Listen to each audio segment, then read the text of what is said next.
Hello students, welcome back again your economics station unlock economics. हमने पिछली class के अंदर zero to hero batch part 11 complete करा था, जिसमें हमारा जो था ह्यूमन कैपिटल फॉर्मेशन पूरा कंप्लीट हो गया था। ठीक है, आज की क्लास के अंदर हम लोगों का जो टॉपिक चलेगा वो हम लोगों का टॉपिक चलेगा ये वाला, रूरल डेवलपमेंट, ग्रामीण विकास पार्ट 1। क्या चलेगा? रूरल डेवलपमेंट, ग्रामीण विकास का पार्ट 1 चलेगा हमारा। कौन सा? Part 12 zero to hero batch. ठीक है, पार्ट 12 चलेगा जीरो टू हीरो बैच, और ग्रामीण विकास का रूरल डेवलपमेंट का पार्ट 1 चलेगा। ठीक है, फिर से वही, अगर आप लोगों ने चैनल को सब्सक्राइब नहीं करा, सब्सक्राइब करें, लाइक करें और ज्यादा से ज्यादा शेयर करें। आप लोगों के लिए अगर ये वीडियो यूजफुल नहीं है तो आप अपने फ्रेंड्स, भाई, ठीक है, बहन, रिश्तेदार, आप उन्हें शेयर करें। ठीक है क्लास, तो चलिए हम आज की क्लास हम शुरू करते हैं, जिसकी क्लास के अंदर हमारा आज का जो टॉपिक है वो हमारा आज का टॉपिक ये है,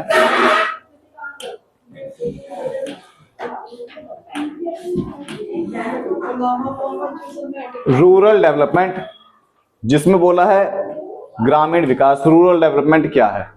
देखो, ये ना एक एक्शन प्लान होता है। क्या होता है? एक एक्शन प्लान होता है। एक्शन प्लान, ये एक एक्शन प्लान होता है जिसमें जो ये गांव है, जो रूरल इलाके हैं, उसका सोशल और इकोनॉमिकल डेवलपमेंट दोनों हो सके। गांव का सामाजिक विकास और आर्थिक विकास, उस दोनों के विकास के लिए जो डेवलपमेंट प्लान बनाया जाएगा सरकार के द्वारा, उस प्लान को हम रूरल डेवलपमेंट बोलते हैं। उस प्लान को हम क्या बोलेंगे? रूरल डेवलपमेंट बोलेंगे। ठीक है, उस प्लान को हम क्या बोलेंगे? रूरल डेवलपमेंट बोलेंगे। ठीक है, ठीक है, लो। अब देखो, इसमें क्या होता है? एक्शन प्लान किस चीज का हमें बनाना है? Action and initiative taken for social economic development for rural area. जो गांव के इलाके हैं उनका सामाजिक विकास हो सके और आर्थिक विकास हो सके। इन दोनों का जब हम विकास करेंगे तो गांव का डेवलपमेंट होगा, उसे बोलते हैं हम लोग रूरल डेवलपमेंट। रूरल मतलब ग्रामीण इलाके, उनका विकास करना, डेवलपमेंट। कैसे होगा? प्रॉपर्टी हमें अच्छे से डिस्ट्रीब्यूट करनी पड़ेगी। वहां पर भी ऐसा है, अमीर के पास बहुत ज्यादा प्रॉपर्टी है और गरीब के पास बहुत कम प्रॉपर्टी है। हमें बहुत अच्छे से डेवलपमेंट फॉर इंफ्रास्ट्रक्चर फैसिलिटी, वहां हमें पानी की सुविधा, ठीक है, बिजली की सुविधा, ठीक है, और रोड की सुविधा, ट्रांसपोर्ट की सुविधा, बहुत सारी हमें सुविधा प्रोवाइड करनी पड़ेगी जो इंफ्रास्ट्रक्चर के अंदर आता है। फिर इंप्रूव स्टैंडर्ड ऑफ लिविंग, वहां के लोगों का रहने सहने का तरीका हमें ऊंचा करना पड़ेगा। वहां के जो लोग हैं बहुत ज्यादा गरीबी में जी रहे हैं, बहुत ज्यादा गरीबी में, हमें वहां के लोगों का रहन सहन का जो तरीका है वो हमें ऊपर उठाना पड़ेगा। आज भी वहां के लोग चूल्हे पर खाना बना रहे हैं, ठीक है, लकड़ियों पर खाना बना रहे हैं। सरकार के द्वारा उन्हें आर्थिक सहायता देने के लिए बिजली की सुविधा अच्छी करनी चाहिए, एलपीजी की सुविधा अच्छी करनी चाहिए, जिससे गरीब लोग अंधेरे में ना रह सके और चूल्हे पर खाना ना बना सके। जनरेटिंग एम्प्लॉयमेंट अपॉर्चुनिटी, जो गांव के लोग हैं, जो गांव के लोग हैं, उन गांव के लोगों के लिए हमें एम्प्लॉयमेंट अपॉर्चुनिटी जनरेट करनी पड़ेगी, जो ज्यादा से ज्यादा क्या मिल सके? लोगों को रोजगार मिल सके। अगर ये सारे हम काम करेंगे तो एक गांव के इंसान को, गांव के लोगों को रोजगार मिलेगा, गांव का विकास होगा, वो सारे काम करेगा इसके अंदर। समझ में आया? ठीक है, तो अब हम अब एक बार हिंदी में देख लेते हैं। ये देखो, हिंदी में लिखा हुआ है, ठीक है, ग्रामीण क्षेत्रों के किसका विकास करना है? सामाजिक और आर्थिक विकास। समाज मतलब वहां के आसपास का जो इलाका है, समाज, उसका विकास करना है। और पैसों से रिलेटेड, पैसों से रिलेटेड कैसे होगा? जब हम उन्हें रोजगार देंगे। देखो, गरीबी खत्म करने के लिए, ठीक है, बुनियादी सुविधाओं, जो इंफ्रास्ट्रक्चर होता है, बेसिक स्ट्रक्चर होता है, उसे ठीक करने के लिए जीवन स्तर में हमें सुधार करना पड़ेगा और रोजगार के हमें नए नए अवसर तलाशने पड़ेंगे। इन सब के कारण से क्या होगा? ग्रामीण विकास होगा। जैसे ये देखो, मोटर गाड़ी है। अब आप अद्भुत प्राकृतिक सौंदर्य के क्षेत्र में प्रवेश कर रहे हैं। जब हम लोग शहर में घूमते हैं तो हमें रोड नजर आते हैं, प्रदूषण नजर आते हैं, लेकिन जब हम लोग गांव में जाते हैं घूमने के लिए तो हमें प्राकृतिक सौंदर्य नजर आता है, पेड़ पौधे नजर आते हैं, अच्छी अच्छी हमें पेड़ पौधे की खुशबू नजर आती है, वहां पर जानवर है बहुत ज्यादा। ठीक है, पहाड़ी इलाकों में अगर घूमने के लिए जाओगे तो प्राकृतिक चीजों उसका हमें सौंदर्य देखने के लिए मिलेगा। वही चीज देखो कितनी अच्छी पीपीटी तैयार हो रखी है तुम्हारे लिए।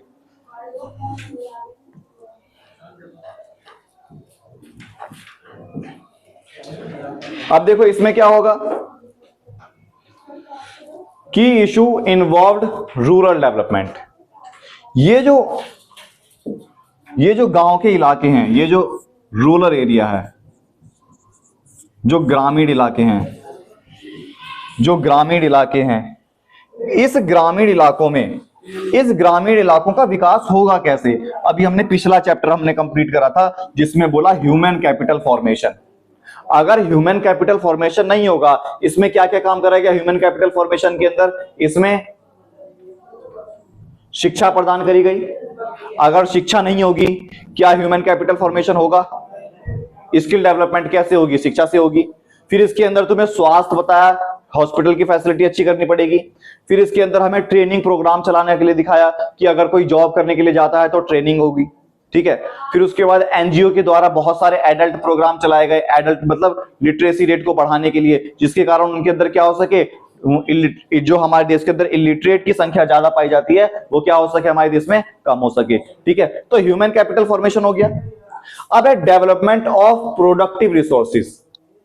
जो हमारे पास रिसोर्सेज हैं, जो हमारे पास संसाधन हैं, उन संसाधनों को डेवलप करना, या जो हमारे पास रिसोर्सेज पाए जाते हैं उन रिसोर्सेज की हेल्प से वस्तु और सेवाओं का अच्छे तरीके से निर्माण करना। ठीक है, हमारे पास प्राकृतिक संसाधन बहुत सारे हैं, उनका यूज करना। जनरेशन ऑफ एम्प्लॉयमेंट अपॉर्चुनिटी, ज्यादा से ज्यादा रोजगार। इंफ्रास्ट्रक्चर अभी बताया मैंने, रोडवेज, ठीक है, रोड का निर्माण करना, बिजली सुविधा, पानी सुविधा, ये सारी हमारे इंफ्रास्ट्रक्चर के अंदर आती है। ठीक है, फिर reduction in poverty, reducing poverty, गरीबी को कम करना। जब हम लोग गरीबी को कम करेंगे तो हमारा देश अपने आप आगे बढ़ेगा, गांव का इलाका अपने आप आगे बढ़ेगा। ठीक है, जैसे अब हिंदी में देखते हैं, हिंदी में क्या बोला है,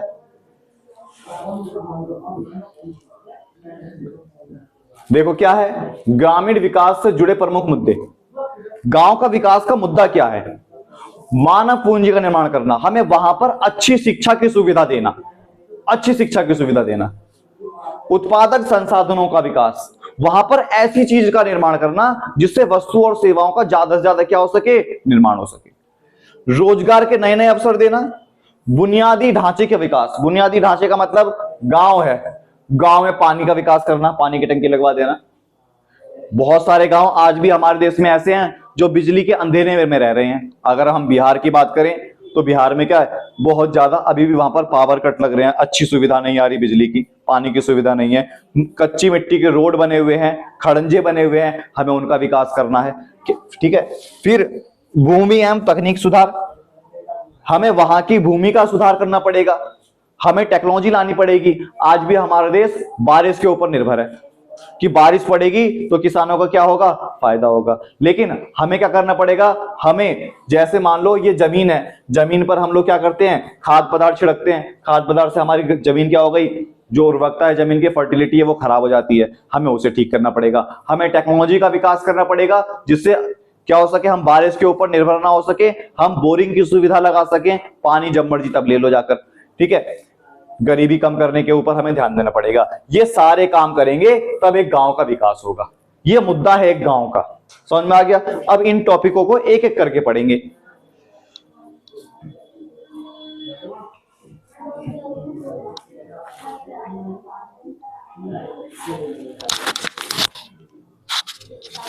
सबसे पहले देखो क्या बोला, अभी हमने ह्यूमन कैपिटल फॉर्मेशन के बारे में बात करी थी कि ह्यूमन कैपिटल फॉर्मेशन होगा तो गांव का विकास होगा। ह्यूमन मानव पूंजी निर्माण, हम मानव हैं, हम अगर पढ़ेंगे लिखेंगे तो मानव पूंजी निर्माण होगा, और जब मानव पूंजी निर्माण होगा तो क्या होगा, हमारा विकास होगा। जब हमारा विकास होगा तो देश का विकास होगा, है ना। पानी लिया। अब देखो ह्यूमन कैपिटल फॉर्मेशन कैसे होगा, हमें एजुकेशन की फैसिलिटी अच्छी करनी पड़ेगी, हमें बोला low quality of human capital. अरे भाई आराम से आराम से आराम से। Backward under development rural area, जो गांव के इलाकों में शिक्षा नहीं पहुंच पा रही, हमें वहां पर शिक्षा पहुंचानी पड़ेगी। ठीक है। फिर दूसरा बोला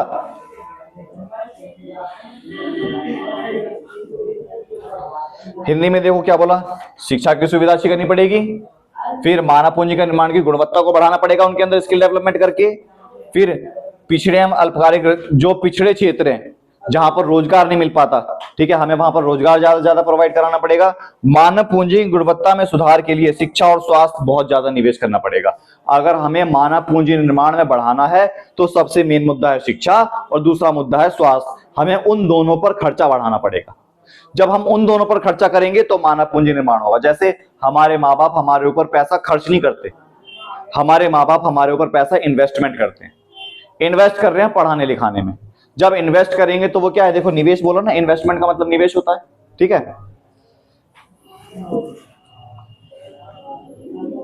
अब अगला पॉइंट देखो क्या बोला है,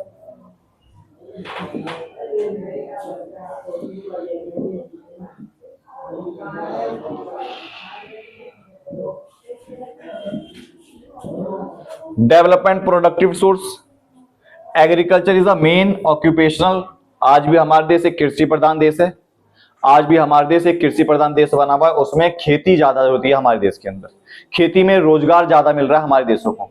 तो उसमें क्या करना पड़ेगा, हमें जो बर्डन एग्रीकल्चर सेक्टर के ऊपर है वो बर्डन हमें खत्म करना पड़ेगा। कैसे खत्म होगा, हमारे देश में नई नई कंपनियों का निर्माण करना पड़ेगा, नई नई इंडस्ट्रियों का निर्माण करना पड़ेगा, जिससे खेती करने वाले लोग खेती से हटकर रोजगार करने के लिए जाएं दूसरी कंपनियों में। ठीक है। फिर उसके बाद बोला lack of basic infrastructure facility, जैसे ट्रेडिशनल टेक्निक से खेती करो नई नई टेक्नोलॉजी लगाकर। फिर बोला एजुकेशन फैसिलिटी हमें अच्छी करनी पड़ेगी, मतलब सिंचाई की सुविधा हमें अच्छी करनी पड़ेगी। और डिफिकल्टी चीप लोन्स, सरकार को सस्ते दरों पर किसानों को उधार दिलवाना पड़ेगा, जिससे वो क्या कर सके, खेती करने के लिए जो उन्हें पैसों की जरूरत पड़ती है वो यूज कर सके। समझ में आया? ठीक है। अब देखो आगे बढ़ते हैं हिंदी में।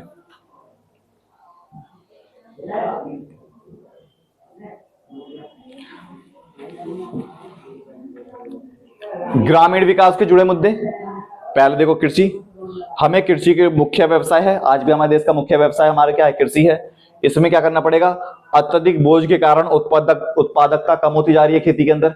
खेती के अंदर रोजगार करने वाले लोग ज्यादा हैं लेकिन उत्पादन क्या हो रहा है, कम हो रहा है, जिसके कारण क्या हो रही है, उत्पादकता कम होती जा रही है। बुनियादी ढांचा बेकार होता जा रहा है, जैसे नई नई तकनीक पर पारंपरिक टेक्नोलॉजी छोड़कर नई नई तकनीक यूज कर रहे हैं, जिससे हमारी क्या हो रही है, जमीन खराब होती जा रही है। सिंचाई की सुविधा का अभाव है, हमें सिंचाई की सुविधा अच्छी करनी पड़ेगी।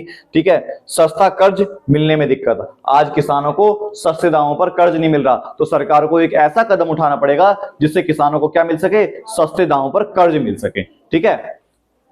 कृषि क्षेत्र पर अत्यधिक बोझ कम करने के लिए आय के वैकल्पिक स्रोत का सृजन की आवश्यकता है। आज देखो ये अगर हम भारत की बात करेंगे, इसमें अधिकतर 48% के आसपास लोग जो हैं किसमें कर रहे हैं, काम खेती में कर रहे हैं। लेकिन जब इतना परसेंट है ना, जीडीपी के अंदर योगदान मात्र इसका कितना परसेंट हो रहा है, 17% के आसपास हो रहा है जीडीपी योगदान, 17 से 18%। मतलब खेती में काम करने वाले लोग बहुत ज्यादा हैं और उत्पादन क्या हो रहा है हमारा, धीरे धीरे कम हो रहा है। इसे ठीक करने के लिए सरकार के बहुत ज्यादा मात्रा में निवेश की आवश्यकता है। समझ में आया? ठीक है, आगे बढ़ते हैं हम लोग।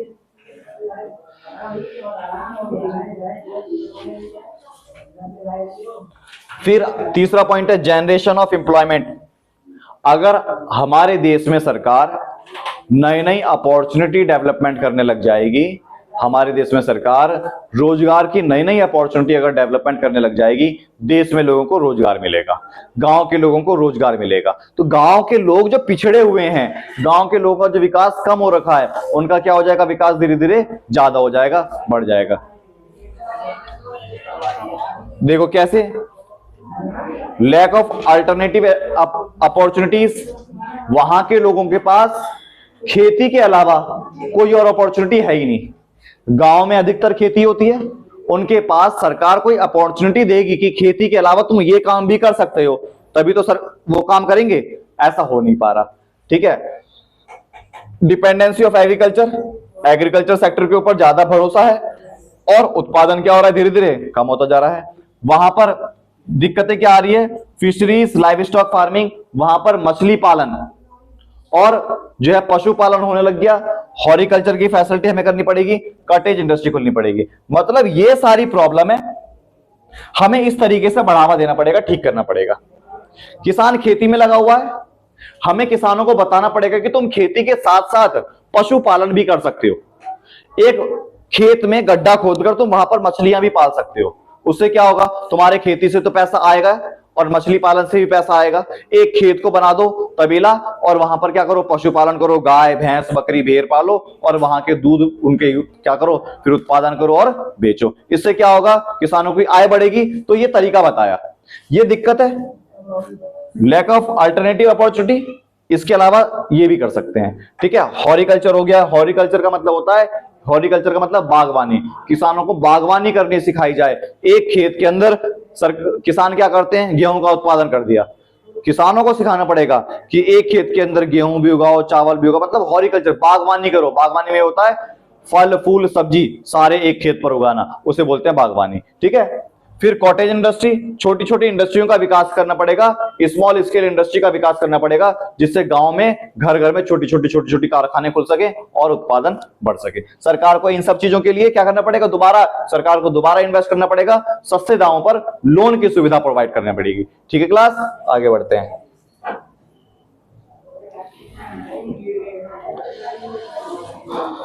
देखो क्या बोला, ये समस्याएं हैं, ये उपचार है। कौन सा पढ़ रहे हैं, रोजगार अवसरों का सृजन। क्या समस्या है, किसानों के पास विकल्प नहीं है, खेती के अलावा क्या करें। उपचार बता दिया कि तुम खेती के अलावा ये काम कर सकते हो। ठीक है, किसी पर निर्भरता है, आज हमारा देश खेती पर निर्भर है, बता दिया कि तुम खेती के साथ साथ तुम बागवानी भी कर सकते हो, बगीचे भी लगा सकते हो। ठीक है, कम उत्पादकता है, उत्पादन खेती में हो रहा है, कम हो रहा है, तो उसे उपचार बता दे। तुम खेती के अलावा छोटी छोटी कंपनियां खोल सकते हो, कुटीर उद्योग खोल सकते हो, स्मॉल स्केल इंडस्ट्री खोल सकते हो अपने घरों में, अपने खेतों पर। ठीक है, वैकल्पिक रोजगार स्रोत के सर्जन के लिए ग्रामीण गरीबों की आय बढ़ेगी और जीवन स्तर में सुधरेगा। ये सारी की समस्या है। इन समस्या का सुधार ये है, अगर ये किसान कर लेंगे, वहां के किसानों की क्या होगी, आय बढ़ेगी। जब आय बढ़ेगी तो जीवन स्तर क्या हो जाएगा, सुधर जाएगा। ठीक है,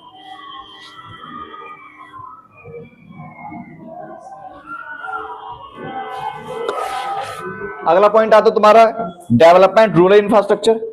रूरल इंफ्रास्ट्रक्चर में बार बार इंफ्रास्ट्रक्चर का मतलब बताता हूं, बुनियादी सुविधा। बुनियादी सुविधा मतलब गलियां रोड अच्छे होने चाहिए, पानी की सुविधा अच्छी होनी चाहिए। ठीक है, सिंचाई की सुविधा अच्छी होनी चाहिए, बिजली की सुविधा अच्छी होनी चाहिए, सड़कों की सुविधा अच्छी होनी चाहिए, ट्रांसपोर्ट की सुविधा अच्छी होनी चाहिए।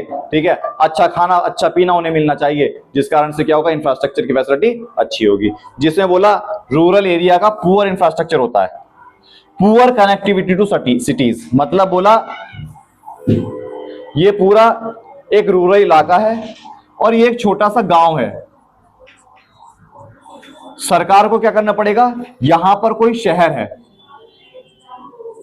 इस शहर की कनेक्टिविटी को बढ़ाना पड़ेगा, मतलब सड़कों की सुविधा अच्छी करनी पड़ेगी। ठीक है, नो इलेक्ट्रिसिटी, वहां पर सबसे बड़ी समस्या क्या है, ग्रामीण इलाकों के अंदर इलेक्ट्रिसिटी क्या है, कमी पाई जा रही है। तो सरकार को क्या करना पड़ेगा, बिजली के उद्योगों में इन्वेस्ट करना पड़ेगा और ज्यादा से ज्यादा बिजली की सुविधा प्रोवाइड करनी पड़ेगी। फिर बोला एब्सेंस ऑफ बैंकिंग सिस्टम, ग्रामीण इलाकों के अंदर बैंक भी बहुत दूर दूर होते हैं, बैंक की ब्रांचेस खोलनी पड़ेगी, जिससे क्या होगा, किसान अपनी छोटी छोटी आय को जमा करके वहां पर रख सकें और वो फिर खेती में क्या कर सकें, इन्वेस्ट कर सकें। ठीक है, फिर बोला बैकवर्ड स्कूल, आज भी गांव के अंदर किसानों को समस्या आ रही है कि किसानों के बच्चे दूर दराज के इलाकों में साइकिल चला चला के जाते हैं पढ़ने के लिए। अगर सरकार पास के इलाकों में ही स्कूल की सुविधा प्रोवाइड करने लग जाए तो क्या होगा, वहां के लोगों को पढ़ने की सुविधा मिलेगी, स्किल डेवलपमेंट होगा, जिसका कारण से उन्हें रोजगार मिलेगा, रोजगार मिलने के बाद ग्रामीण विकास होगा, रूरल डेवलपमेंट होगा। क्या लिख दिया, development of basic infrastructure facility as a pre requires for rural development. ये सबसे मेन काम है, ये सबसे मेन काम है। अगर इन सब का विकास कर दिया तो गांव के इलाकों का क्या हो जाएगा, विकास हो जाएगा। ठीक है, आवाज मत करो।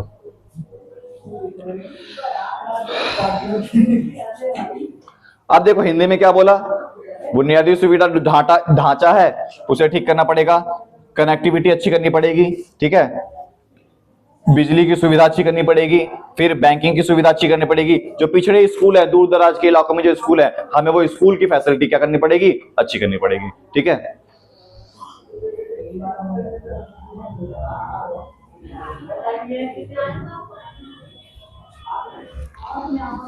अब अगला देखो, last first, land and technical reform. सरकार को क्या करना पड़ेगा, लैंड रिफॉर्म करना पड़ेगा और टेक्निकल रिफॉर्म करना पड़ेगा। लैंड रिफॉर्म का मतलब होता है भूमि सुधार, टेक्निकल रिफॉर्म का मतलब होता है तकनीकी सुधार। इसमें क्या करा सरकार ने, देखो स्मॉल एंड लैंड होल्डिंग है, छोटे छोटे टुकड़ों में खेत बटे हुए हैं, इसे ठीक करना पड़ेगा, एक साथ करना पड़ेगा, एडजस्टमेंट कराना पड़ेगा। कैसे एडजस्टमेंट, जैसे मान लो ये ए का है और ये भी ए का है, ये बी का है, दूर दूर खेत हो गए, ठीक है, दूर दूर खेत हो गए, तो इन्हें आपस में क्या करना गया, लैंड सेटलमेंट करवा देंगे। लैंड सेटलमेंट क्या होगा, देखो ये ए का खेत है और ये ए का खेत है, तो दूर दूर खेत है ना, इसने क्या करा, बोला कि ये जो मेरा वाला खेत है ये तुम ले लो और जो अपना वाला है वो क्या दे दो, मुझे दे दो। इससे क्या होगा, लैंड सेटलमेंट हो गया। अब एक का खेत क्या हो गया, दोनों का खेत इकट्ठा हो गया, बड़ा हो गया, इससे उत्पादन क्या हो जाएगा, बढ़ जाएगा, ठीक है। फिर बोला प्रेजेंस ऑफ इंटरमीडिएटर्स, पहले क्या थे, बिचौलिए थे, उन्हें खत्म करने के लिए अबॉलिशन, बिचौलियों को हटा दिया। फिर मनी लेंडर्स, पहले क्या होता था, महाजन के द्वारा, बड़े बड़े व्यापारियों के द्वारा किसान उधार लेते थे, ब्याज ज्यादा होता था। फिर क्या हो गया, अब अवेलेबल आसानी से फंड करवा दिया बैंकिंग सिस्टम के द्वारा। यूज ट्रेडिशनल आउटलुक टेक्निक, क्या करते हैं आज, नई नई टेक्नोलॉजी से यूज हो रहे हैं, पुरानी तकनीक अपना रहे हैं, ठीक है, जिससे क्या हो रहा है, उत्पादन कम हो रहा है। सरकार ने क्या कर दिया, HYV सीड्स ला दिए, ठीक है, हरित क्रांति के द्वारा, ग्रीन रिवॉल्यूशन के द्वारा, तो उत्पादन क्या हो गया, बढ़ गया, ठीक है। Refer lead optimum land utilisation, हम देखो सरकार चाहती है कि जो हमारे पास जमीन है ना उसका हम अच्छे से यूज कर सकें, जितना अच्छे से यूज होगा उतना ज्यादा उत्पादन होगा। तो ये क्या है, समस्या है, इन समस्या को खत्म करने के लिए ये वाले पॉइंट्स लेकर आए, ठीक है।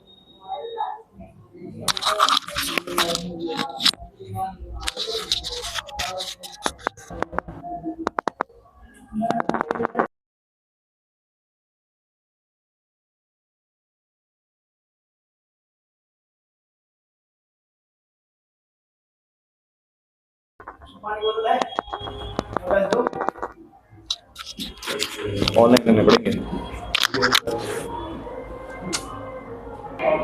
गेट बंद कर दो, हो गया। अब देखो अगला पॉइंट है हमारा की इशू इन्वॉल्व, अब ये तो हमने कर लिया,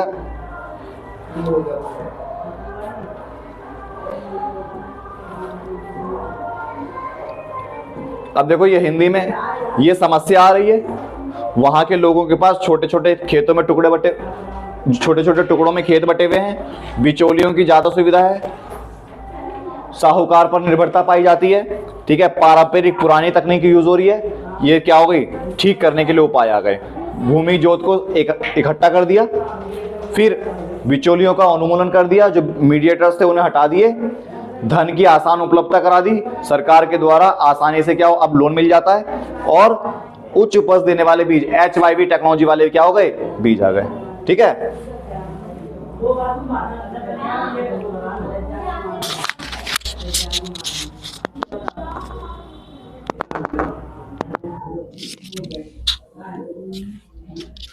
अगला है रिड्यूसिंग पॉवर्टी।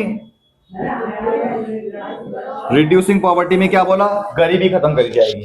प्रॉब्लम क्या है, लो इनकम, कम इनकम हो रही गांव के इलाकों में, less amount of spend education, वहां के लोग जो है एजुकेशन सेक्टर के ऊपर इन्वेस्टमेंट क्या कर रहे हैं, बहुत ज्यादा कम कर रहे हैं। लो इनकम जनरेशन कैपेसिटी, वहां पर जो इनकम जनरेट हो रही है वो क्या हो रही है, बहुत ज्यादा कम हो रही है। अब इसका देखो समस्या क्या है, इनकम कम है तो फ्री एजुकेशन दी जाएगी, ठीक है, less amount of investment in education, नई नई एजुकेशन चल रही है आज स्किल डेवलपमेंट के लिए, तो वोकेशनलाइजेशन ट्रेनिंग दी जाएगी। जैसे सरकार ने पीएमकेवाई योजना चलाई, प्रधानमंत्री कौशल विकास योजना, उसके अंदर बहुत सारे स्किल डेवलपमेंट के प्रोग्राम चलाए जा रहे हैं। फिर लो इनकम जनरेशन कैपेसिटी, तो इनकम जनरेशन के लिए उन्हें असेट्स दी जाएगी, मशीनों की सुविधा दे दी जिससे वो क्या कर सके, उत्पादन कर सके। सिंचाई की सुविधा फ्री में प्रदान कर दी, ठीक है। Reducing poverty level, curb problem of unemployment, inferior human capital. अगर गरीबी को खत्म कर दिया जाए तो रूरल डेवलपमेंट क्या हो जाएगा, आसानी से हो जाएगा, ठीक है।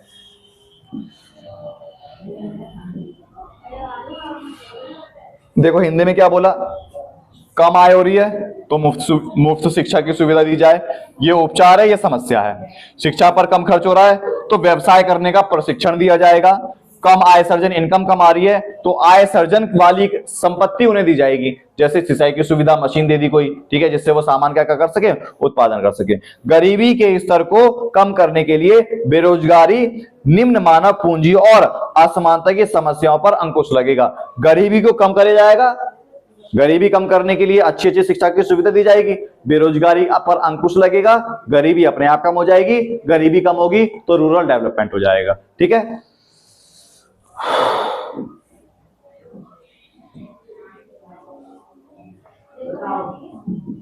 अब देखो rural credit and it's importance. इसमें एक चीज देखो, जैसे मान लो ये गांव है,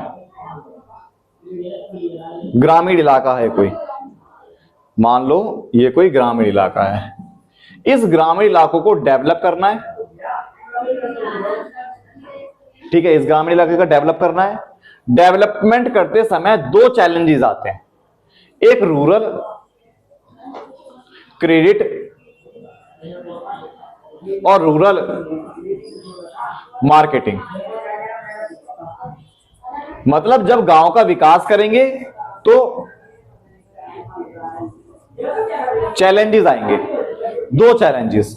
कौन कौन से चैलेंजेस, रूरल क्रेडिट जिसे बोलते हैं ग्रामीण साख और ग्रामीण विपणन।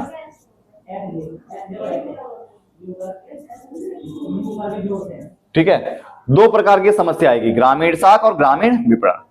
अब देखो ये जो हम इसकी बात कर रहे हैं, दो प्रकार की समस्या समझ में आ गई। अगर किसी भी गांव का विकास करना है तो दो समस्या आएगी। पहला रूरल क्रेडिट, मतलब गांव के लोगों को पैसा कैसे दिया जाएगा, समस्या है, क्यों दिया जाएगा। और ग्रामीण विपणन, उन पैसों से लेकर जब उन्होंने खेती करी, खेती से जो सामान बना, खेती से जो सामान बना वो बेचने में उन्हें कठिनाई आती है। तो दो प्रकार की समस्या है। तो पहली समस्या ये समस्या है, देखो क्या समस्या है, पहली समस्या दे रखी है रूरल क्रेडिट। पहली समस्या क्या है, रूरल क्रेडिट।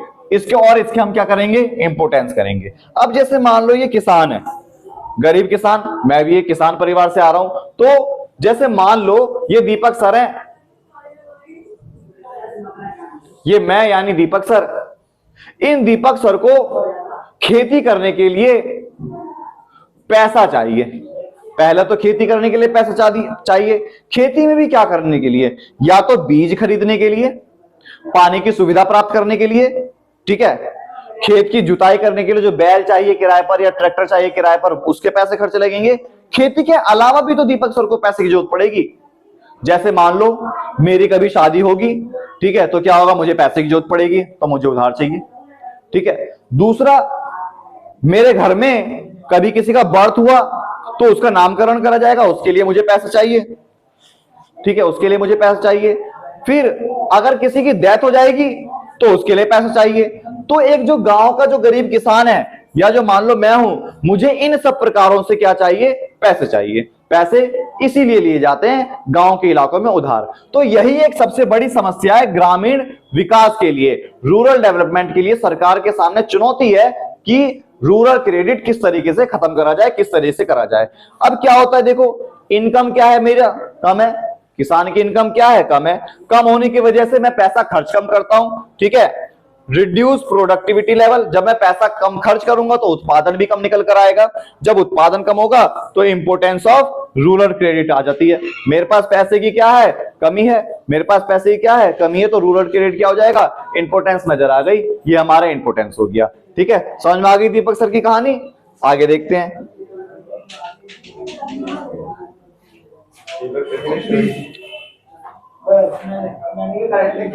दूसरा, अब ये देखो ग्रामीण ऋण का महत्व, ये उधार क्यों चाहिए। ये देखो किसानों की आय कम है, दीपक सर की आय कम है, उनके जब वो इनकम कम है तो वो इन्वेस्टमेंट कम करेंगे, जब इन्वेस्टमेंट कम होगा तो उत्पादन क्या होगा, कम होगा, उत्पादन कम होगा तो वापस इनकम कम निकल कर आएगी। इसी कारण से ध्यान में रखते हुए ग्रामीण ऋण का महत्व हुआ। अब ये देखो किसान ने, दीपक सर ने उधार लेकर खेती करी, जब फसल उग गई तो ये देखो फसल कितनी अच्छी हो गई कि वो मजबूत हो गया, है ना, बॉडी बिल्डर फसल हो गया।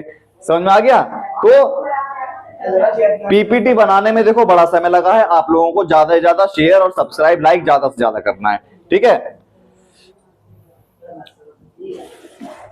अब देखो ये चीज मैंने बताई। तो प्रमोट कमर्शलाइजेशन ऑफ फार्मिंग, हमें कमर्शलाइजेशन ऑफ फार्मिंग के अंदर व्यापारीकरण को प्रमोट करना पड़ेगा, जिससे किसानों की क्या है, इनकम आ सके। लो प्रोडक्टिविटी, सेल्फ कंजप्शन, हमें नो फंड री इन्वेस्टमेंट करना पड़ेगा, अवेलेबिलिटी ऑफ फंड। ठीक है, तो हमें room of investment, modern technique, हमें नई नई टेक्नोलॉजी का विकास करना पड़ेगा। समझ में आ गया।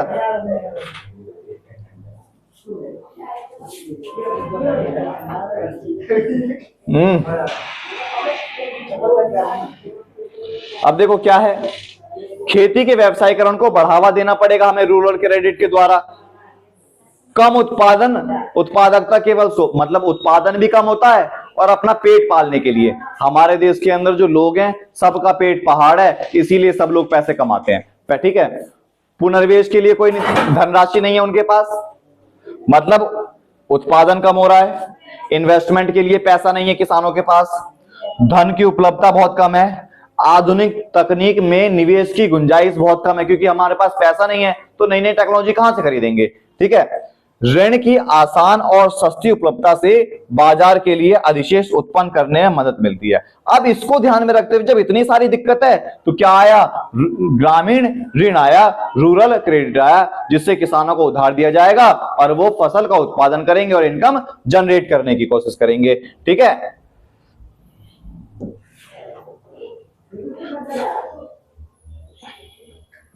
फिर अगला हेल्प इन फाइनेंस,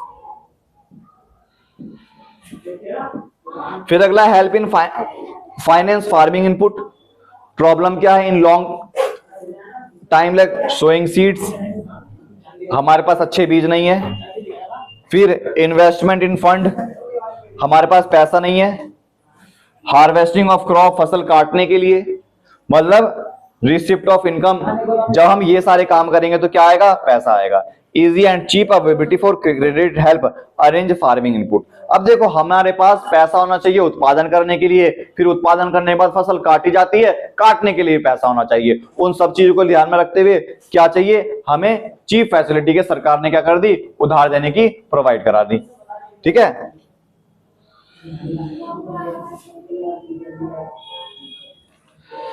बीज बोना, धन का निवेश, फसलों की कटाई, आय की प्राप्ति, इन सारी चीजों के लिए पैसा चाहिए। ठीक है, और पैसा सरकार ने ग्रामीण ऋण के द्वारा उपलब्ध करा दिया। ठीक है,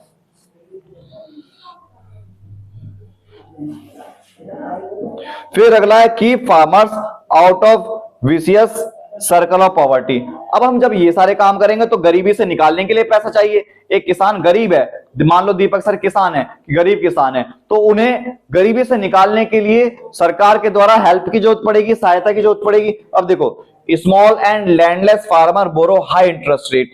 अब मैं छोटा किसान हूं तो मेरे को सामान गिरवी रखने के लिए कुछ नहीं है, तो मेरे को ज्यादा रेट पर ब्याज दर पर मेरे को उधार मिलेगा। ठीक है, फर्दर बोरो मीट इंटरेस्ट ऑब्लिगेशन। अब क्या हो गया, उधारी बढ़ते बढ़ते बढ़ते बढ़ते मैं ब्याज ही नहीं चुका पा रहा, जिस कारण से क्या होगा, मेरी जो खेत थे छोटे वो भी मेरे जिससे मैंने उधार लिए थे वो हथिया लेंगे। तो फॉल इनटू डेब्ट ट्रैप, जिस कारण से किसान जो है ऋण की जाल में फंस जाते हैं। इसी से बचाने के लिए क्या चाहिए, रूरल क्रेडिट चाहिए। किसानों को इससे बचाने के लिए क्या चाहिए, रूरल क्रेडिट चाहिए। ठीक है,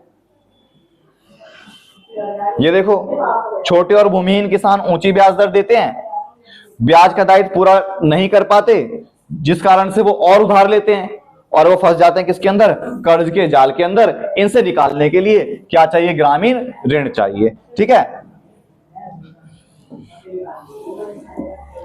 फिर protect farms against the natural climate. अब देखो, अभी दीपक सर जो थे वो खेती कर रहे थे, फिर क्या हुआ, इस खेत के अंदर बहुत अच्छी फसल लहरा रही है, उत्पादन बहुत अच्छा हुआ, लेकिन क्या हुई, बारिश पड़ गई।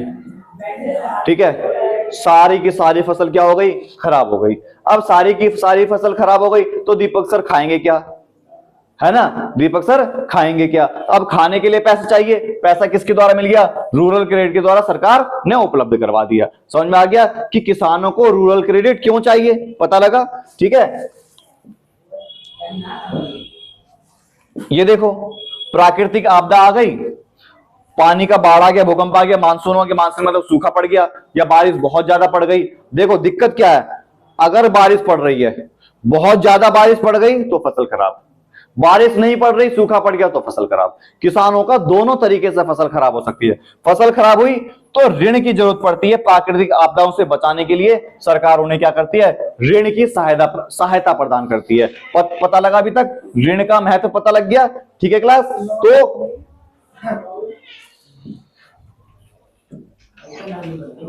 समझ में आ गई क्लास। तो हमने देखो आज की क्लास के अंदर हमने क्या खत्म करा कि ग्रामीण साख होता क्या है, ग्रामीण ऋण क्या होता है, रूरल क्रेडिट होता क्या है।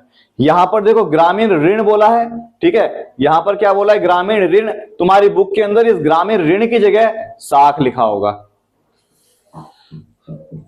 साख का मतलब लोन, रूरल क्रेडिट, क्रेडिट का मतलब क्या होता है, लोन। अब तुम्हें यह पता लगा कि ये किसानों को उधार की जरूरत क्यों पड़ती है, क्योंकि किसान की फसल खराब हो गई इसलिए उधार की जरूरत पड़ी, किसानों को बीज खरीदने के लिए जरूरत पड़ती है, किसानों को शादी करने के लिए जरूरत पड़ती है, किसानों के घर में अगर बच्चा होता है तो उसके नामकरण के लिए जरूरत पड़ती है। ये सारा टॉपिक तुम्हारी बुक के अंदर लिखा हुआ है, यहां नोट में नहीं लिखा क्योंकि बुक के अंदर ये कभी एग्जाम के अंदर ये आया नहीं है कि शादी में जरूरत पड़ती है, इसमें जरूरत पड़ती है। जो जो चीज इंपॉर्टेंट थी मैंने वो चीज आपको बता दी। आज की क्लास के अंदर इतना ही। हम नेक्स्ट इसका जो पार्ट 2 आएगा, ठीक है, वो हम कल अपलोड करेंगे। और ज्यादा से ज्यादा क्या करें, शेयर करें, सब्सक्राइब करें, लाइक करें। अगर आप नहीं पढ़ते तो आप अपने दोस्तों को पढ़ाएं। ठीक है क्लास, थैंक यू क्लास, जय हिंद।